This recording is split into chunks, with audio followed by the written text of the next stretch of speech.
Olá, leitores, tudo bem com vocês? Eu espero que sim, porque chegou a hora de falar sobre as decepções e piores leituras que eu realizei em 2025.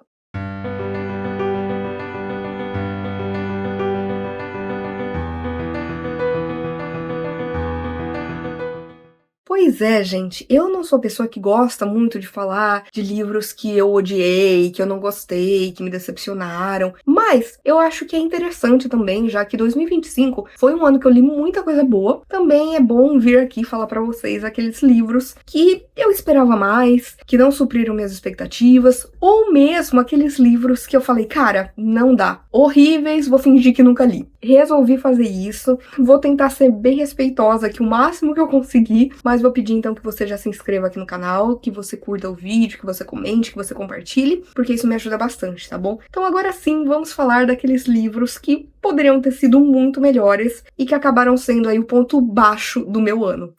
Vou começar falando de livros que eu esperava mais, que não foram ruins, mas que poderiam ter sido melhores, tá? O primeiro deles, gente, infelizmente, eu digo isso com muita dor no coração, é o primeiro volume aí de Mistborn, do Brandon Sanderson. Eu tinha muita expectativa pra ler Brandon Sanderson, sei que as pessoas amam, e sempre ouvi que uma boa forma de começar é com Mistborn. Então, resolvi ler o primeiro livro. E aqui a gente tem uma história que é bem interessante, né? A gente vai ter uma alta magia, que a gente vai descobrir como as coisas funcionam aqui, o uso dos metais como magia. A gente tem aqui, né, o Kel, que é um personagem muito, muito interessante, que ele tá meio que liderando uma revolução, né, contra as grandes casas, que basicamente ali, né, tem seus escravos, que são terríveis, basicamente, né? E a gente vai ver ali que também existe uma personagem que é a Vin, que ela basicamente é pra ser a grande protagonista, né? Uma moça que já passou por muita coisa, que vive com um grupo de ladrões e que acaba sendo meio que recrutada pelo Kel pra essa revolução que vai acontecer. Gente, eu não comprei a Vin como protagonista. Eu achei ela mais do mesmo. Nada que a gente não tenha visto em qualquer outro livro genérico de fantasia.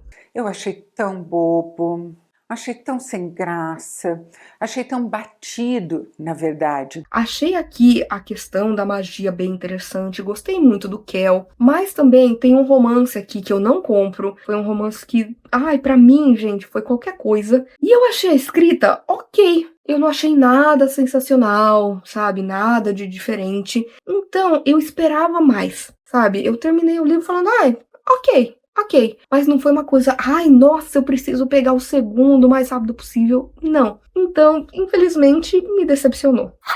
Outro livro, gente, que eu achava que ia ser o livro que ia me fazer gostar das obras da Jane Austen. E não foi. Eu estou falando de Emma. Aqui a gente vai conhecer a Emma, que é ali uma moça, né, da aristocracia e tudo mais, que ela meio que dá uma de casamenteira. Ela quer ali juntar as pessoas, então uma amiga com o fulano. Porque o cara que ela conheceu aqui, ela pode juntar com aquela moça. E logicamente, é aquela coisa de que ela vai errando sempre, porque essa pessoa na verdade estava afim da outra. E porque aí a amiga fica de coração partido porque ela falou que na verdade o cara gostava dela. Sabe? É uma comédia de erros. Só que eu tava achando a Emma bem interessante como protagonista, porque ela é mimada, ela acha que tudo gira em torno dela, mas eu achei que ela era uma personagem divertida. Só que a história ali, o último terço dela, eu diria, gente, nossa, que... gente, a Jane Austen, eu entendo que ela é de uma outra época, mas eu não gostei de como a história finalizou. Eu acho que eu poderia ter gostado mais da história se o final fosse diferente. Eu gostei ali da Emma, eu gostei do humor que é explorado aqui, eu achei que funciona bem, mas tem umas coisas muito erradas que acabam acontecendo ali no final da história. Tem coisas assim que eu fiquei, gente, eu não acredito. Tudo bem que é uma outra época, mas tem coisas aqui inaceitáveis. Acabou me decepcionando e eu falei, cara, Jane Austen realmente não é pra mim, infelizmente. Outro livro que tem um grande hype, que todo mundo adora, que se fala muito sobre, que todo mundo leu, foi A Empregada, da Freida McFadden. E, gente, eu posso dizer que aqui a gente tem uma história, né, que agora, por exemplo, tá tendo adaptação, então tá se falando ainda mais sobre, em que a gente vai conhecer a Millie, que é uma moça que acabou de sair da prisão, a gente não sabe por quê, mas ela tá procurando um trabalho, e ela acaba conseguindo um trabalho ali, né, num casarão, uma família muito rica, né, a mãe dessa família gosta muito dela, acaba contratando, e é isso. Só que aí a gente vai vendo que essa mulher que contratou a Millie tem alguma coisa errada ali com ela, sabe? A gente começa a não confiar muito bem no que tá acontecendo, começa a agir de forma muito estranha, começa a atacar a Millie o tempo inteiro. E a gente também vai ter ali, né, o seu marido, que vai começar a se interessar pela Millie, a Millie também vai se interessar pelo marido, e a coisa vai do jeito que vai. Gente, a gente tem um thriller frenético, você não consegue parar de ler, é uma história muito simples, não me surpreendeu em nada, em nada, em nada. Tudo ali, nada é novo, inovador, revolucionário, não. E no final tem uma coisa ali, jamais aconteceria. Jamais. É tão fora da realidade, que eu falei, cara, não é possível. Enfim, é uma pataquada sem tamanho. Além disso, foi uma história que me tirou ali meio que de uma ressaca literária que eu estava começando. Thrillers são ótimos pra isso, tá? Porque você lê de uma vez. A escrita, ok, nada também maravilhoso e nada horrível, é mais do mesmo. E no final das contas, eu falei, tá, conheci Freida McFadden, não foi tanto pra mim. Depois dei uma outra chance pra ela, gostei mais de uma outra história. Aqui eu falei, cara, eu não entendi por que a Empregada foi o sucesso que foi. Outro livro que acabou me decepcionando foi A Hora do Lobisomem, do Stephen King, porque aqui a gente tem uma história sobre uma cidadezinha em que um lobisomem ataca todos os meses. E aí a gente vai ter uma história dividida por meses, em que a gente vai vendo como esses ataques acontecem, e a gente vai ter ali um garotinho tentando entender o que tá acontecendo, tentando desvendar quem ali dessa cidade pode ser, e tentando, né, também destruir esse lobisomem. Gente, eu gostei muito dessa questão de ser dividido por meses, as ilustrações do Bernie Wrightson são maravilhosas, ele é um dos meus ilustradores favoritos, mas eu achei que é uma história muito curta para o que poderia ser. Eu achei que a gente não teve tempo suficiente de se aproximar dos personagens, de se importar tanto com eles, porque a gente não passou tempo suficiente com eles. Eu acho que funcionaria muito melhor como um romance, para também fazer com que a gente conhecesse os habitantes da cidade e tivesse ali as nossas próprias ideias de quem poderia ser e as nossas teorias. Mas aqui a gente não tem tanto isso, exatamente porque é muito rápido. Então me decepcionou por conta disso. Poderia ter sido muito maior e poderia ter sido maravilhoso.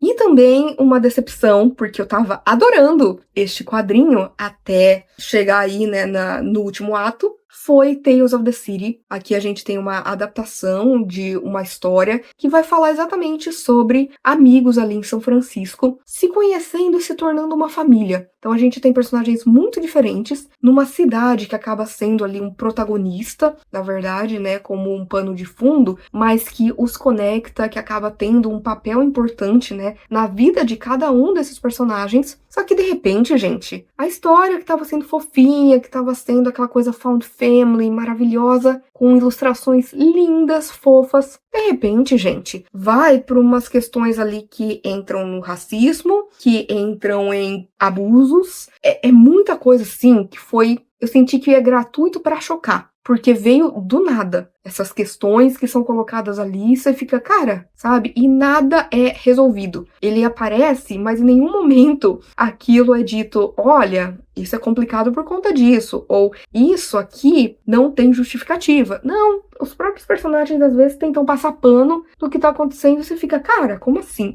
É de uma imbecilidade atroz. De uma grosseria, de uma vulgaridade em vários momentos, imperdoável. Foi uma grande decepção porque eu tava adorando, e aí veio esse final escroto, terrível, assim, totalmente tóxico.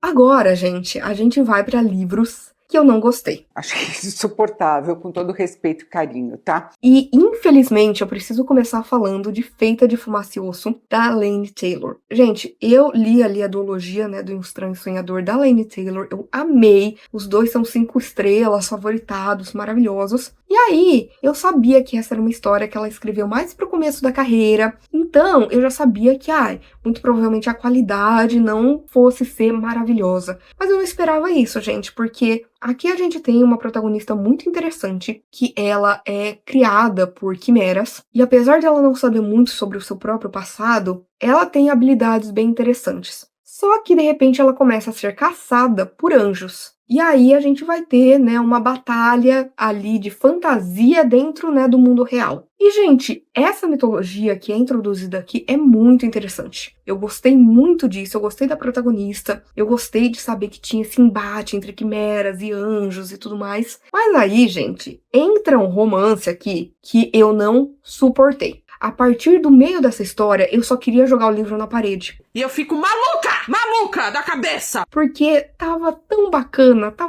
e aí vem um romance que vem do nada, e aí entra toda uma história de, esse romance é de outras vidas, e aí a gente entra ali num flashback do passado também, que não terminava nunca, parece que as cenas se repetiam, a história só ia se repetindo, eu não aguentava mais. Por ter gostado de uma parte e aí odiado a outra, eu acabei, né, indo ali no meio termo, mas, gente, eu tinha baixas expectativas, mas não eram tão baixas assim. Outro livro que eu achei que eu fosse amar, porque eu amo terror, ele tinha ali potencial, é Temporada de Caça. Porque aqui a gente vai conhecer 4 amigos que, quando mais jovens, viviam ali em uma reserva indígena, onde eles não podiam fazer determinadas coisas nesse determinado local. Só que eles acabam fazendo. Eles acabam matando ali um elk, que seria uma espécie de cervo canadense. E aí, o tempo passa, cada um deles vai viver a sua própria vida, né? Vai cada um para um canto. E, de repente, eles começam a ser perseguidos e assombrados, né? Pelo que eles fizeram por uma entidade da natureza que começa a ir atrás de cada um deles. Queen! Gente, tinha muito potencial. Tem uma cena aqui que é uma das melhores cenas de terror que eu já li na minha vida. Eu fiquei arrepiada. Toda vez que eu penso nela, eu já fico assim, cara, incrível. Só que os personagens extremamente genéricos, os 4 caras eram o mesmo. Eles não tinham nada que os diferenciasse tanto, sabe? A personalidade, a voz de cada um deles era a mesma. A história parece que ela é escrita em blocos. Muitas vezes parece que falta ali um conectivo entre as sentenças. E mais do que tudo, a gente tem muita misoginia aqui, coisas que realmente me incomodaram. Então, eu esperava muito mais, gente. Eu achei que seria maravilhoso e no final das contas acabei me decepcionando e achei uma história Agora, gente, que essa doeu, porque essa foi uma decepção junto com um dos piores livros que eu li no ano. E eu tô falando de A História do Ladrão de Corpos, da Anne Rice. Esse é o 4º volume das Crônicas Vampirescas, que, se você não sabe, eu sou apaixonada pelo Lestat. Ele é um vampiro ali, muito antigo, muito poderoso, que já viveu muito, que já passou por muita coisa, que adquiriu também mais poderes, né, conforme o tempo foi passando. O 3º livro, que é A Rainha dos Condenados, pra mim é perfeito, maravilhoso. Foi um dos melhores livros que eu li, né, no outro ano antes disso. E aqui a gente vê que já passou muito tempo. Ele não aguenta mais viver. Ao mesmo tempo, ele não quer só, né, dar tchau pro mundo, exatamente porque ele é muito poderoso. Então não é qualquer coisa que mata ele. E aí o que acontece? O Lestat, ele acaba conhecendo, né, um homem que vai atrás dele, que o aborda, porque este homem sabe como trocar corpos. Ou seja, ele propõe pro Lestat que eles troquem de corpo, né, por um dia. Tipo, ele se torne o Lestat e o Lestat se torne ele. Porque aí isso talvez ajude o Lestat, né, a lembrar da sua humanidade, a querer continuar vivo. Só que, logicamente, gente, o Lestat tem que ser muito burro pra não entender que isso não vai dar certo, porque o cara vai ter todo o poder aí do Lestat, logicamente ele não vai querer voltar a ser humano. Mas a história em si tava ok, tava sendo interessante ver o Lestat ali, né, retomando a sua unidade, a gente sabendo ali mais da sua própria vida, a gente vendo ele, né, depois de tantos séculos voltando a ser humano, de certa forma traz uma identificação, a gente vê ali, né, ele vivendo entre nós, mas acontece uma coisa tão horrorosa que eu falei, cara, não. No, God, please, no! No!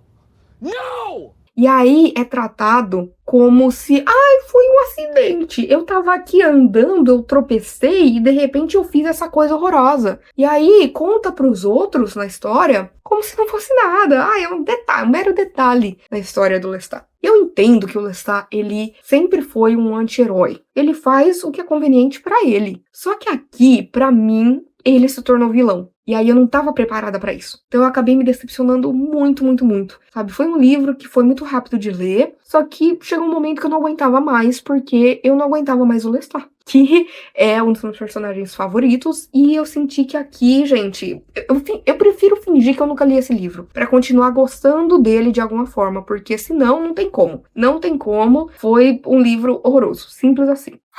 Aí, gente, eu preciso ir para um livro que eu sempre ouvi que as pessoas ou amam ou odeiam. Eu fui das pessoas que odiou, infelizmente. E eu estou falando de Pessoas Normais, da Sally Rooney. Gente, aqui a gente vai conhecer, então, né, dois protagonistas que a moça, ela é aí muito rica, mas ela não tem amigos, ela não tem ali um círculo social muito grande, ela tem as suas próprias questões, e ao mesmo tempo a gente vai conhecer um cara que ele, por outro lado, é bem pobre, é um cara que faz amizade com todo mundo, que é popular na escola, e aí a gente vai vendo que os dois vão se conectando, que eles vão se apaixonando, e a gente vai ter uma história sobre encontros e desencontros, se reencontrando ao longo da vida, e aí indo cada um pro seu caminho, e aí se reencontrando, e aí é aquilo. E aqui, a autora, ela coloca questões muito interessantes. E ela não desenvolve nenhuma. Ela falou assim, não, olha, falei sobre isso. Nossa, falei sobre aquilo, falei várias questões sociais, só que ela não se aprofunda em nenhuma. Sério, parece que é um descaso conforme ela vai colocando isso e não desenvolvendo nada. A própria relação dos protagonistas acaba incomodando. Pelo menos me incomodou em alguns momentos, principalmente porque ele é insuportável. Meu Deus, que cara chato, que cara, nossa, insosso. Faltou ali muito sazon, porque não é possível. Voa, cara, voa! Vai com Deus, meu chapa! Próximo! Sério, a escrita também era um hit and miss. Ai, nossa, ela escreveu isso dessa maneira muito bacana. E às vezes tinha momentos que ela tava ali e você falava, cara, que sentença é essa? Que coisa mais blá. Tinha coisa ali que pra mim não foi. Não foi. Eu entendi porque as pessoas amam, mas eu não suportei. Não quero ler mais nada da Sally Rooney. Ah lá, nem vou ler. E não foi pra mim Pessoas Normais. E por último, gente, aí eu preciso falar do livro que eu mais tive problemas no ano, que realmente foi o pior. Foi a pior leitura de 2025 pra mim. E eu estou falando de Passageiro para Frankfurt, da Agatha Christie. Gente, eu sempre ouvi as pessoas criticando muito esse livro, mas eu nunca fui a fundo pra saber o porquê. Porque eu sabia que em algum momento ali, né, do projeto Lendo Christie, eu leria este livro. E aí chegou o momento dele. E aqui a gente vai ter a história de um homem que sai ali num avião, de repente uma mulher aborda ele e fala, olha, eu preciso dos seus documentos, eu preciso da sua roupa, porque estão atrás de mim, e eu preciso escapar disso. E aí o cara, sem saber o porquê, fala, ok. Aí você já fala, tá, como é que eu vou comprar essa história? E aí, depois de um tempo, ele vai descobrir o que aconteceu com essa moça e ele vai acabar sendo, de certa forma, ali, né, puxado pra dentro de toda uma intriga política que a envolve e que vai acabar envolvendo ele também. Essa é uma história, como eu disse, já é difícil de comprar a premissa dela. Mas você vai indo, você tenta, né, aí comprar a maluquice da história. E tem algumas coisas aqui que são interessantes, que poderiam se desenvolver em tópicos bacanas para a história. Mas também tem muita coisa errada. E para mim, as coisas erradas sobressaíram. Tem gente que quando tem uma ideia, a gente reza para elas esquecerem. Primeiro que a gente tem muita gordofobia. E assim, a Agatha, ela tem ali questões gordofóbicas em vários livros. Mas é sempre assim, uma coisa aqui, uma coisa pontual ali. E é isso. Não, aqui é páginas descrevendo uma personagem que é uma personagem totalmente fascista. E o pior dela não é isso. O pior é que ela é gorda. Então são páginas e páginas descrevendo como ela é horrível por ser gorda. Sério, gente, assim, eu não aguentava mais. Além de que tem questões aqui que vão entrar como uma repercussão da Segunda Guerra Mundial. E às vezes são mostrados, né? São coisas erradas. Mas às vezes é tipo, talvez não seja tão errado assim. E também a gente tem essa questão que é colocado meio que de, porque estudante é tudo vagabundo, tá ok? Bolsonaro. E aí eu falei, não. Eu dei, acho que 1,5 pra esse livro, querendo muito, sabe? Porque tinham ali sentenças bem escritas, né? É uma história que, querendo ou não, ela flui bastante, então você lê muito rápido, mas ao mesmo tempo, gente, a Agatha aqui, eu não sei o que aconteceu, se ela tava fora dos remédios dela, cara, eu não sei, mas aqui ela tava loucaça, porque não é possível, sabe? Em outros livros dela a gente tem questões tão progressistas, né? Então aqui foi um regresso de tudo isso. E aí realmente não foi pra mim, foi o pior livro que eu li no ano. Passageiro para Frankfurt, precisava aqui acabar essa lista com ele, porque, sério, gente, fiquem longe desta bomba tóxica. E é isso, gente. Espero que vocês tenham gostado do vídeo de hoje. Por favor, se você quiser continuar conversando comigo a respeito de livros, filmes, séries, qualquer outra coisa, não deixe de me contatar nas minhas outras redes sociais que eu vou deixar aqui no box de descrição. Por favor, curta esse vídeo porque isso ajuda muito o meu trabalho. Faça com que esse vídeo o canal chegue a mais pessoas. Compartilhe com seus amigos. Comente aqui embaixo qual foi aí a pior leitura que você realizou em 2025. E, por favor, não deixe de se inscrever no canal Livre em Livro se você ainda não é inscrito. E aproveite para ativar as notificações e ativar o sininho porque toda semana tem conteúdo novo por aqui. Então a gente se vê no vídeo que vem.